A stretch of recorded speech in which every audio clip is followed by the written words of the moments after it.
जय हिंद साथियों, मैं रविंद्र सिंह। आज 26 जनवरी 2026 है और पूरा देश गणतंत्र दिवस मना रहा है। सबसे पहले मैं गणतंत्र दिवस की हार्दिक शुभकामनाएं एवं बधाई देता हूं। साथियों, 77-78वां गणतंत्र दिवस हम लोग मना रहे हैं। गणतंत्र दिवस मनाने का उद्देश्य यह है कि आज ही के दिन हमारा देश गणतंत्र हुआ था, यानी कि संविधान लागू किया गया। और इस संविधान के रचयिता मैं सबसे पहले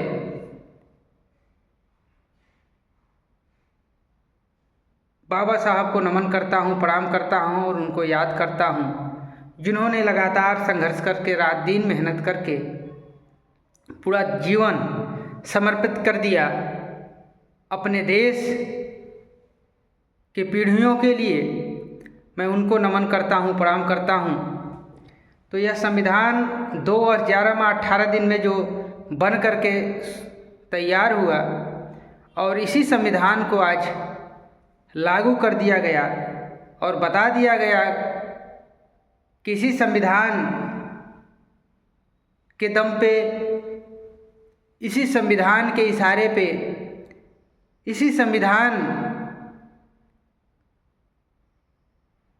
के माध्यम से हमारा देश चलेगा।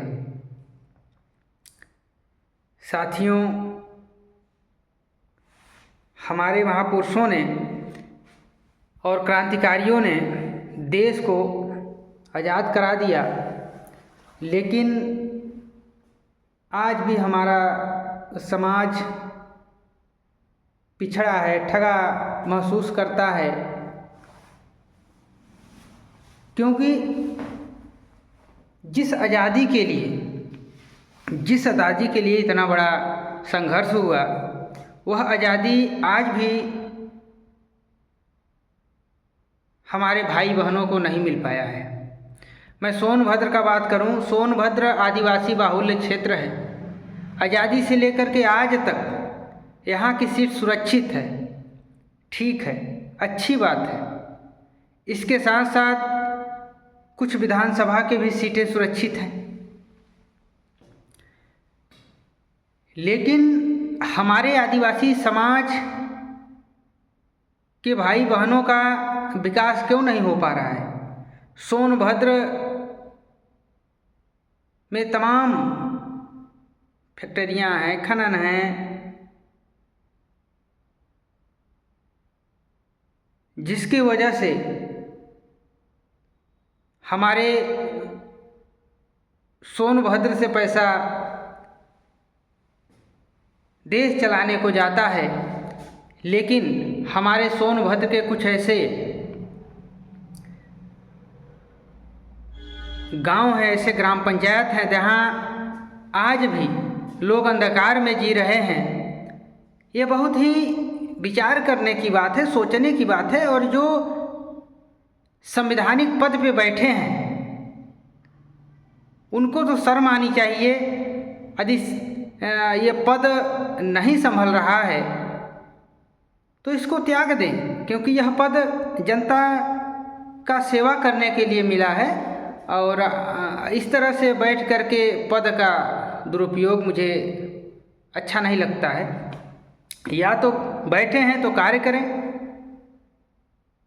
चौपन ब्लॉक के ग्राम पंचायत पनारी का मैं बात करूं तो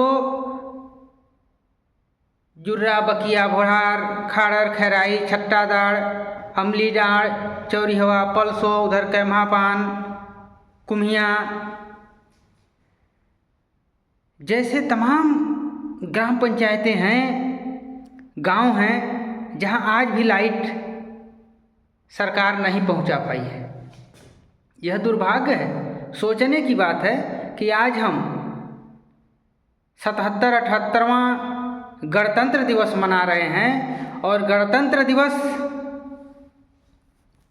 इसलिए मना रहे हैं कि हमारा संविधान लागू हो गया और जो भी सरकार की योजनाएं होंगी वो हर एक व्यक्ति तक, हर एक इंसान तक पहुंचेगा, लेकिन नहीं पहुंच पा रहा है।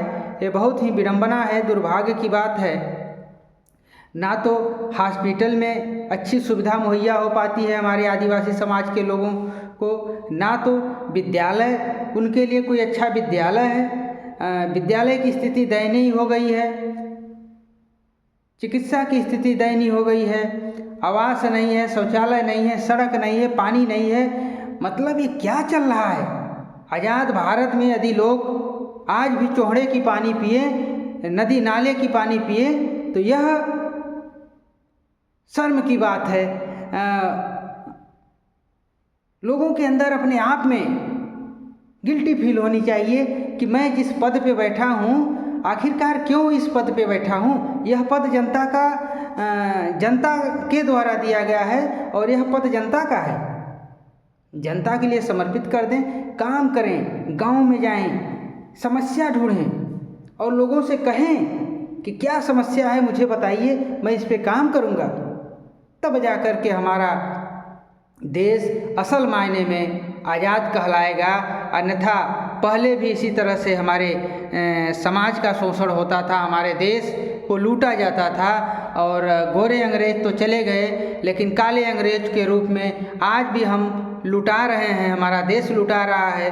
पूंजीपतियों का दबदबा बढ़ता जा रहा है, पूंजी का भंडारण हो रहा है और लोग अपने बच्चों को विदेश भेज रहे हैं पढ़ने के लिए। क्या हमारे देश की शिक्षा व्यवस्था अच्छी नहीं है? यदि अच्छी नहीं है तो अच्छा करिए, अपने बच्चों को बाहर क्यों भेज रहे हैं? यदि एक मंत्री का बेटा सरकारी विद्यालय में पढ़ने जाए तो मुझे लगता है कि वहाँ की व्यवस्थाएं सही होंगी, लेकिन नहीं, हम अपने बच्चे को बाहर भेजेंगे। लेकिन आपको मैं बता देना चाहता हूँ कि हमारा देश ही IAS, PCS, IPS, IFSS पैदा करता है और यहीं से लोग पढ़ लिख करके भारत के सर्वोच्च पद पे बैठते हैं। लेकिन लोगों के मन में एक भ्रम है, अपने भारत के शिक्षा पद्धति पे उनको विश्वास नहीं है, इसलिए उन लोगों ने अपने बच्चों को विदेश भेजते हैं। यह भी शर्म की बात है, दुर्भाग्य की बात है। अपने बच्चों को सरकारी विद्यालयों में भेजें और बराबर वहाँ का निरीक्षण होगा तो उसके साथ साथ हमारे तमाम आदिवासी समाज के लोगों का उद्धार भी होगा। साथियों, मैं पुनः गणतंत्र दिवस की हार्दिक शुभकामनाएं और बधाई देता हूं। जय हिंद, जय भारत, नमो बुद्धाय।